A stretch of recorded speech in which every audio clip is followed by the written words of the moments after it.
Cesare Battisti, flanqué de policiers à sa descente d'avion à Rome. C'est l'image du jour en Italie. L'ancien activiste d'extrême gauche, arrêté en Bolivie samedi à la faveur d'un mandat d'Interpol et renvoyé directement dans son pays, est une grosse prise pour l'extrême droite au pouvoir.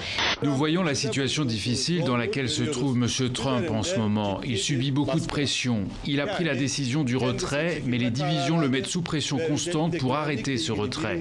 Nous savons que ce dernier message a un but de politique intérieure. 3,11 $ le litre de diesel, ça ne passe pas. La hausse des prix du pétrole annoncée par le président Emerson Mnangagwa est un coup dur, très dur pour les Zimbabwéens.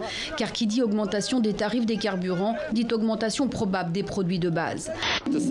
Je suis venu avec mes enfants pour célébrer la Révolution et leur apprendre ce qui s'est passé pendant la Révolution. En vérité, la Révolution continue et n'a pas concrétisé la majorité des objectifs des jeunes. C'est ce qui a obligé Justin Trudeau à procéder à ce remaniement ministériel qu'il a présenté ce matin ici à Ottawa. Alors Scott Brison sera remplacé par Jane Philpott, qui était la ministre des Affaires autochtones. En octobre prochain, il va y avoir des élections ici au Canada et les électeurs canadiens vont devoir décider s'ils reportent au pouvoir Justin Trudeau et son équipe. Alors vous allez me dire, Mohamed, octobre c'est loin, mais vous savez comme moi qu'en politique, des élections ça se prépare. On est clairement rentré ici en ce début d'année 2019 en pré-campagne électorale. Est-ce que Emmanuel Macron sera en mesure non pas de reconquérir l'opinion publique, mais de rétablir le contact et le lien avec cette opinion publique? S'il le fait, tout reste ouvert.